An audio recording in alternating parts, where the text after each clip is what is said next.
Bonsoir, docteur. Bonsoir. Vous êtes le président du parti MSD. Merci de nous accorder cet entretien. Merci. Le débat en ce moment reste dominé autour de la recomposition des démembrements de la CENI. Est-ce que votre parti est associé? Non, justement, parce que tous les acteurs politiques de la place avaient décrié la CENI, avaient demandé la recomposition de la CENI comme à chaque occasion d'élection. Bon, et finalement, ils se bousculent pour avoir des places au niveau des démembrements de la CENI. C'est aberrant et c'est vraiment regrettable le comportement incohérent de cette classe politique. Nous avons dit que pour participer à des élections, il faut quelques conditions. Il faut que nous soyons sûrs que les élections-là, les résultats seront effectivement proclamés, les vrais résultats des jeunes vont être proclamés. Ensuite, l'exercice du pouvoir des élus sera garanti par la loi et que la loi va marcher. Parce que regardez ce qui se passe au niveau de l'Assemblée nationale, le groupe parlementaire de l'opposition et le groupe parlementaire de la mouvance. Aucun d'eux ne fait aucun effort si ce n'est pas des primes et des pécules.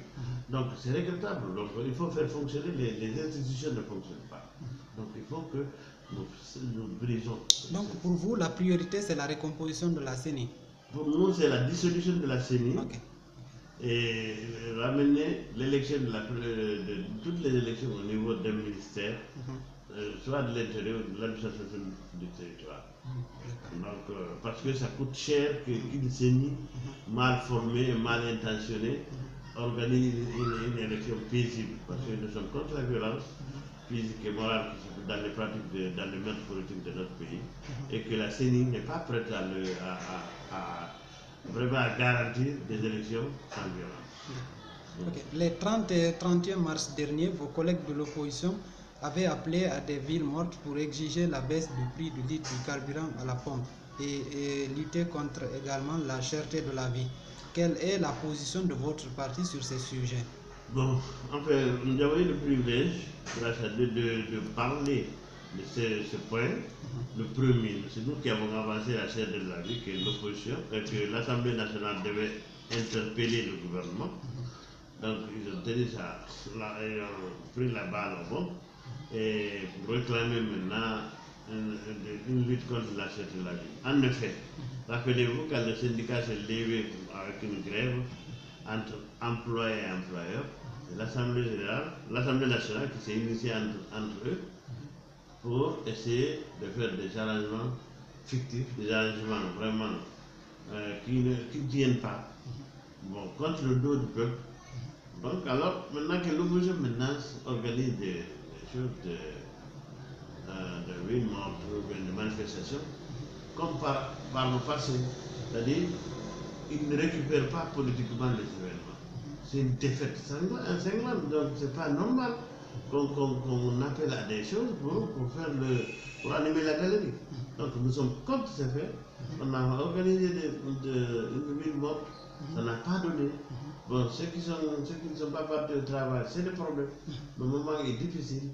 Donc, nous n'apprécions pas cette démarche. Il faut qu'on change de stratégie, qu'on change de méthode et pour faire fonctionner la loi et faire fonctionner les institutions à la satisfaction de cette population héroïque, martyre, qui est croupie sous la misère et sous les maladies. Mais que faire aujourd'hui pour diminuer, réduire cette cherté de la vie? Vous savez, il faut d'abord avoir un gouvernement responsable. Et encore, nous avons constaté ça. Rappelez-vous que le 19 mars dernier, nous avons demandé à toute la classe politique de réfléchir et la société civile pour qu'on trouve une transition responsable qui va mener le pays vers vraiment. Parce que vous remarquez qu'on ne parle que d'élections et de choses, d'accords et de désaccords. Donc on est hors la loi depuis presque 2007. En 2010, on a organisé des élections qu'on a bafouées. Bon, voilà que le professeur vient, un professeur de droit qui est le premier citoyen à bafouer les lois de la République. Donc, ça ne marche pas comme ça. On ne peut pas faire des choses pour les faire au détriment du peuple. Ok, la retraite gouvernementale vient de se tenir après les 100 jours passés dans les affaires de l'État. Quel commentaire en faites-vous? Nous avons déjà qualifié le gouvernement de Yula d'un mort-né parce que toutes les prémices les signes de satisfaction que le peuple a eu avant sa formation, dans les commentaires avant sa formation, ont été déçus par la formation du gouvernement. On nous avait dit, bon voilà, c'est des technocrates, des gens qui connaissent bien leur job, qui vont venir. Donc l'ancien gouvernement et l'ancienne méthode a trompé le professeur Alpha Condé, il ne connaissait pas les cadres guinéens, mais malheureusement, on n'enlève que les 17 membres de l'ancienne équipe, et on met une poignée d'autres personnes. Bon, je ne sais pas, ça et là, donc sans mission, ils n'ont pas déclaré leur avoir. Tous les principes pour que le gouvernement s'assoie dans les normes n'ont pas été respectés. Donc, pour nous, c'est un gouvernement mort-né. Peut-être ou pas, tout ça c'est dans l'esprit d'accord et de désaccord de Guinée. Un gouvernement qui va vers les retraites. Ils ont un conseil de ministres hebdomadaire. Les ministres ont des cadres, techniques dans tous les domaines qui intéressent leur action. Donc je ne vois pas pourquoi ils vont se réunir spécialement pour faire quoi. Bon, c'est genre guinéen. Donc on se réunit pour rien faire. Et nous ne pourrons pas, nous les appelons à démissionner, c'est tout. Ah bon, ok. Le président Alpha Condé a déclaré au cours d'une audience accordée à Ibn Chambas qu'il n'est pas intéressé à un troisième mandat. Est-ce que vous y croyez? En fait, le professeur nous a habitués, tout ce qu'il dit, il ne fait pas, ce qu'il fait, il ne dit jamais.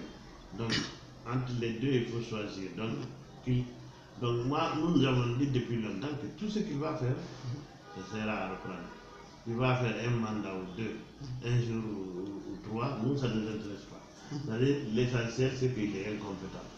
Il a déçu l'espoir d'être un professeur de droit venant d'Europe, qui n'a vécu ici que quelques années, qui n'est pas marqué ethniquement. Voilà qu'il est en train de tromper les Malinqués en premier lieu et tous les Guinéens en général. Donc, bon, en fait, nous ne croyons pas en ce qu'il dit. Et c'est lui qui a habitué au monde de faire ce qu'il n'a jamais dit et de dire ce qu'il ne fera jamais. Donc, entre les deux, il faut choisir.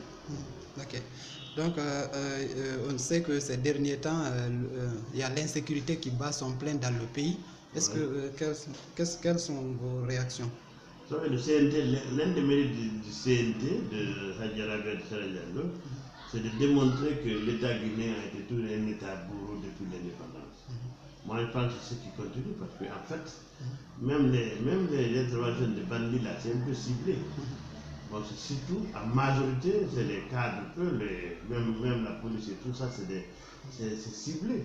Donc, je ne vois pas des bandits. Bon, même l'adjoint à la police ne l'a pas passé.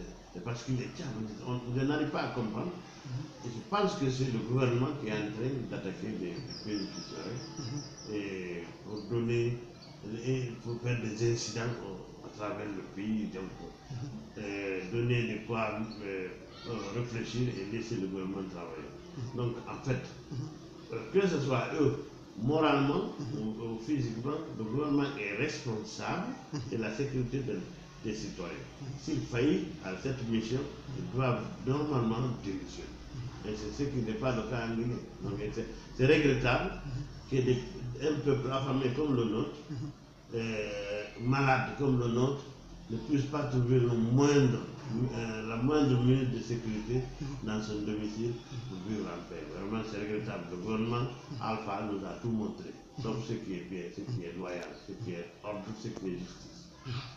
Et que la pratique de la justice depuis l'indépendance a réprimé l'indésirable, mais pas à proclamer le droit.